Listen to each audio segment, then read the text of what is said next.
Hi, good morning, gentlemen.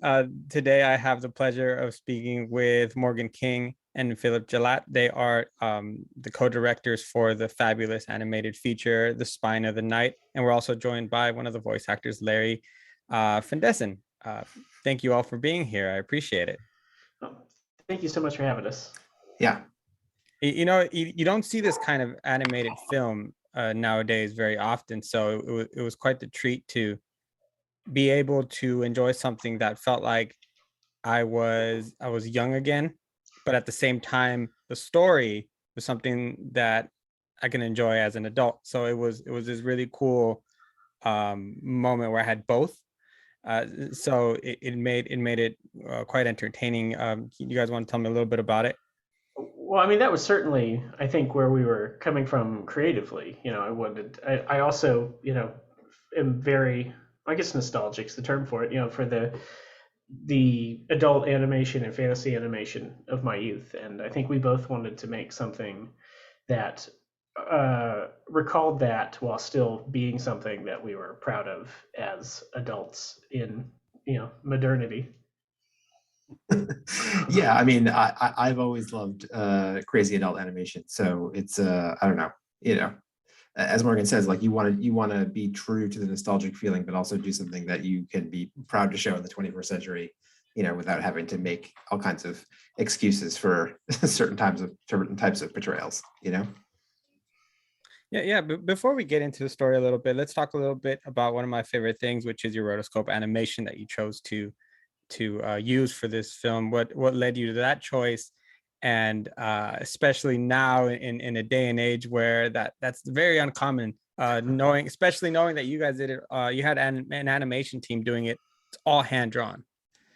Yeah. Well, I mean, mostly because it came from that same era.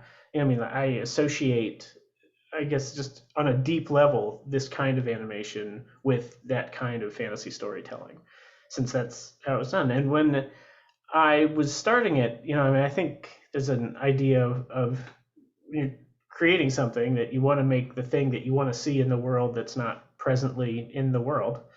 And so it going back to I mean, arguably dead style to try to revive its corpse for, It's a pretty you know, dead style, I think. I mean, yeah, it's yeah, yeah. Even the people who do it don't really do it this way. So, yeah. yeah, and it was incredibly labor intensive.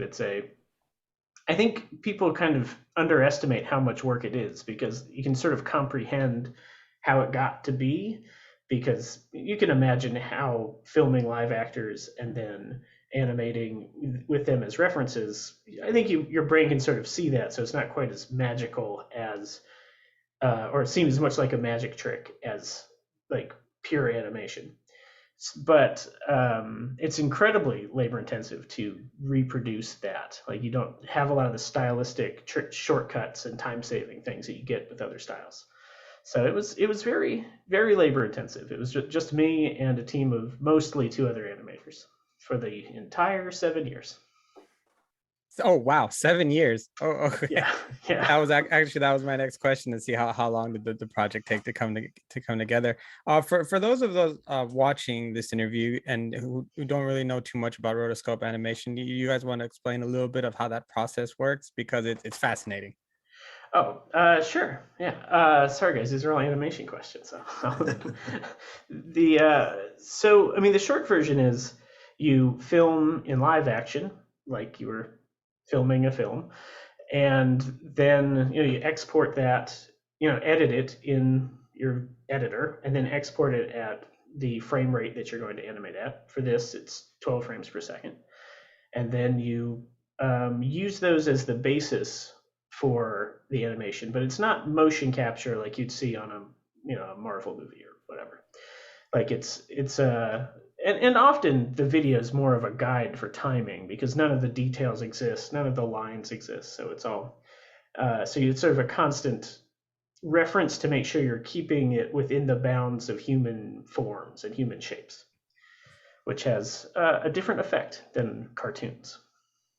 Yeah, it's definitely not something that's often used today anymore, especially with so much technology. You know that it's I think you guys mentioned a little bit earlier. It's kind of a lost art form, so it's kind of beautiful to see that come back.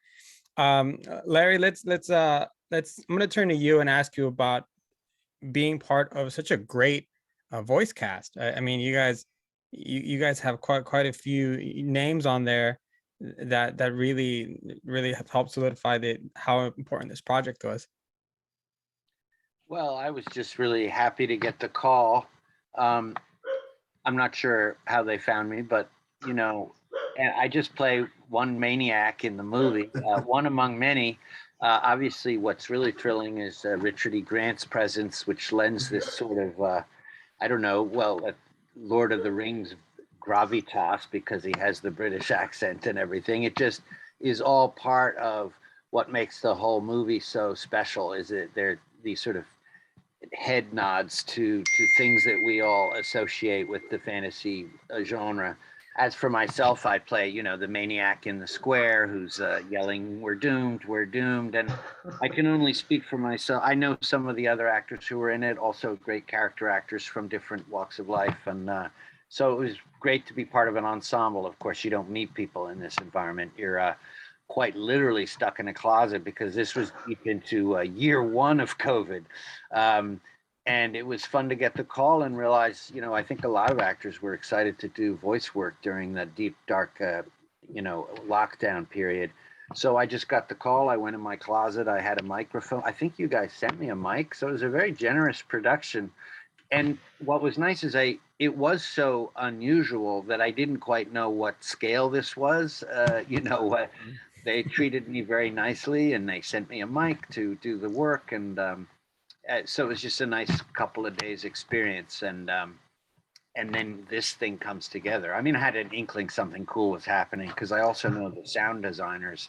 So I'd seen a little of it in their studio and just have great affection for, I don't like to think of it as nostalgia or throwback, but what it is a reasserting of some things that we haven't been doing lately, or you know, that have been overtaken by CGI and you know, all whatever the Pixar world, all of which is great.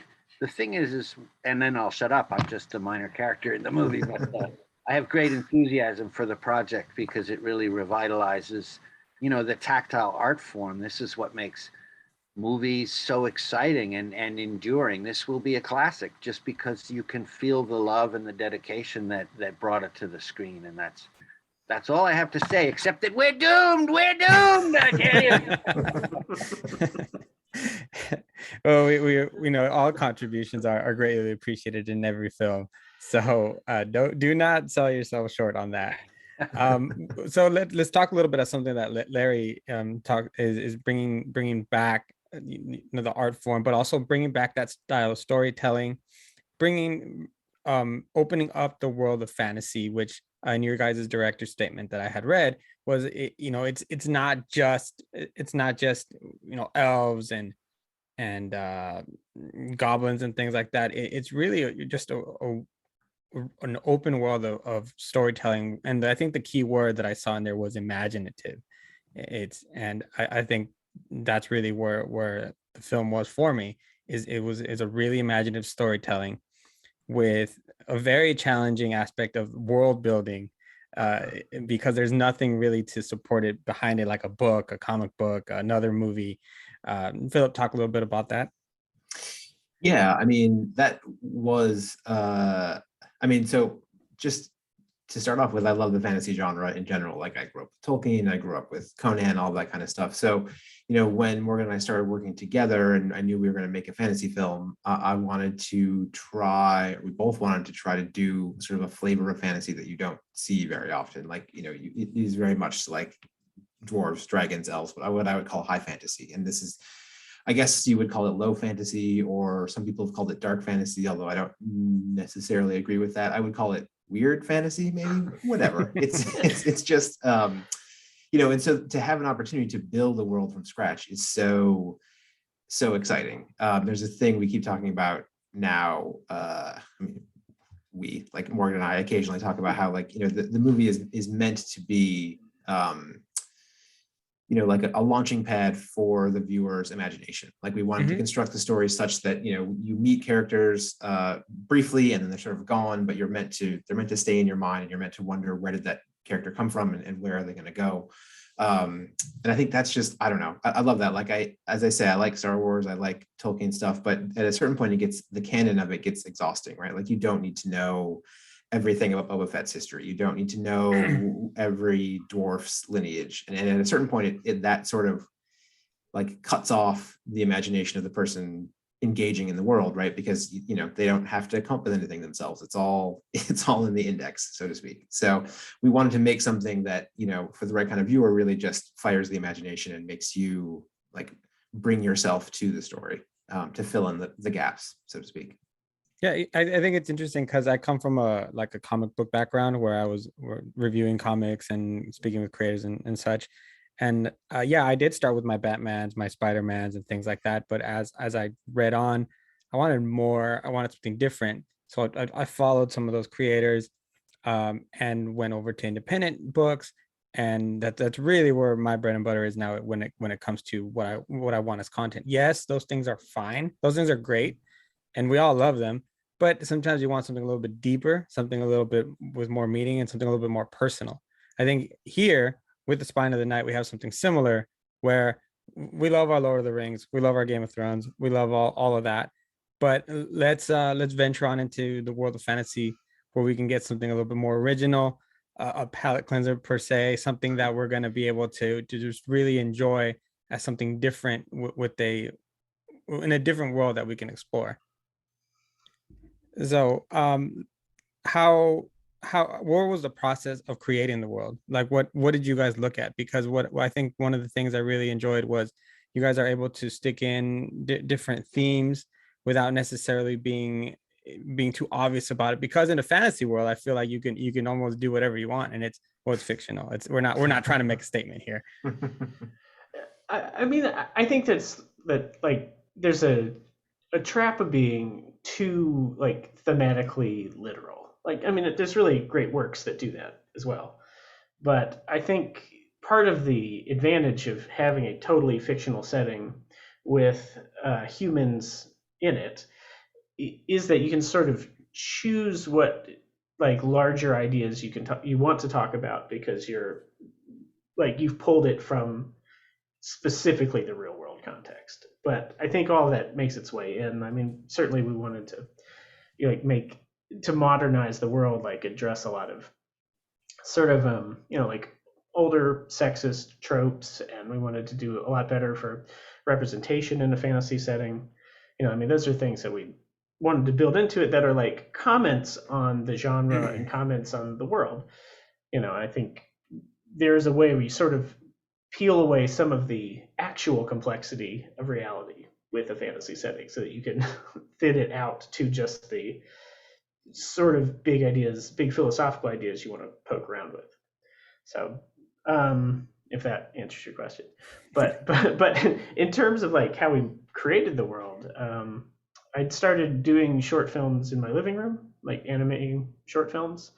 And it just seemed to make sense to me that they'd all exist in the same world. So each short film had a little more, connectivity to it. Not in the sense that you had to see the other one, but just that it was fun for me to make references to the world internally just for myself.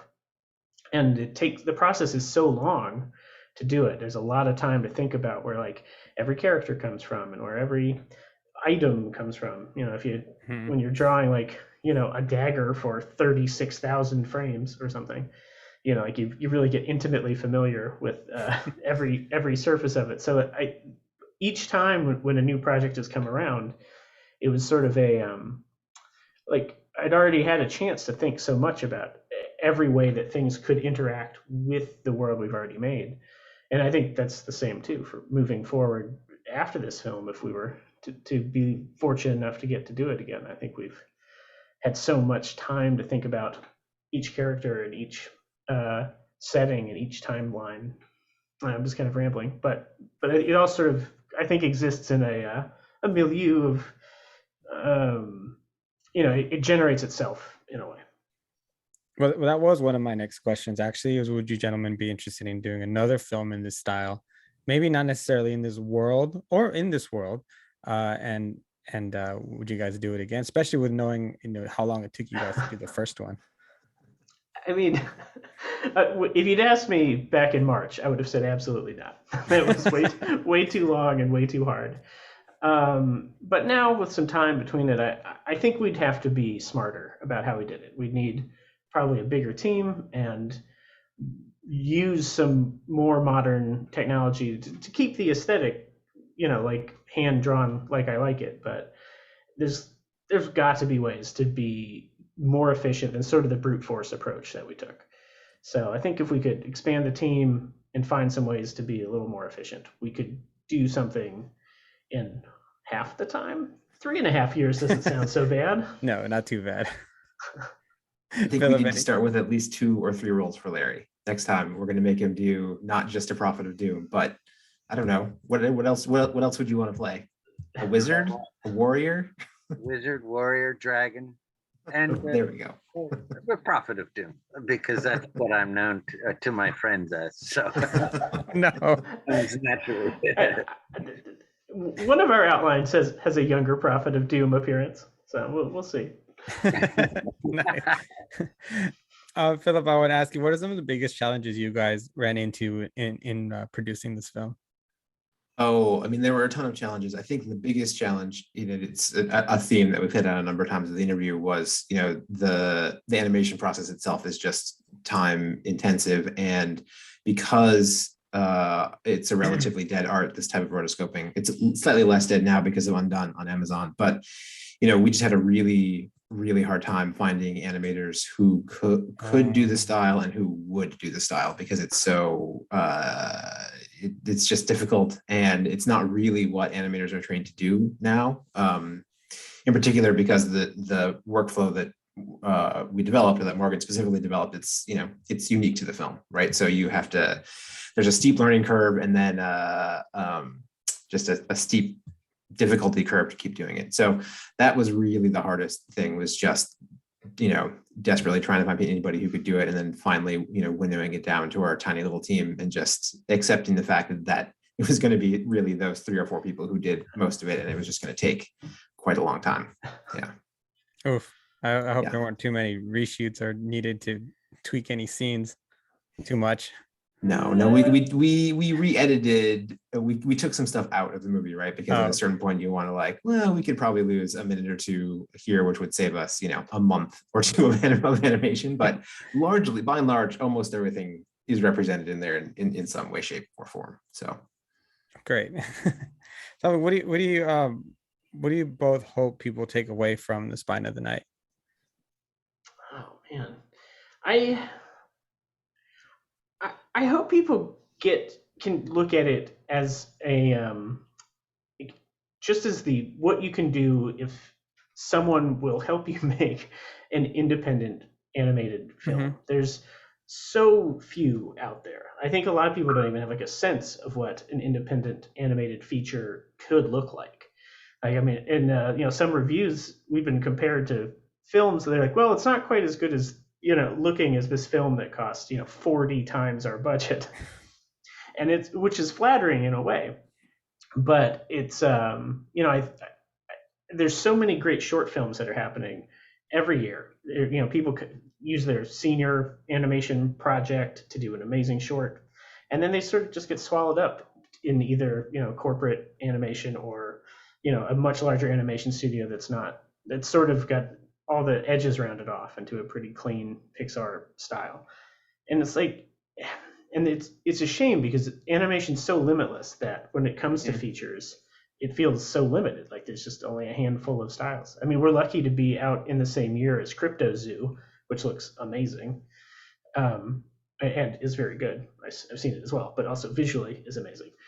And so I guess I hope people see this and realize what could be done with an independent animated project, and open up their hearts and minds to all the weird, awesome stuff that people are making out there.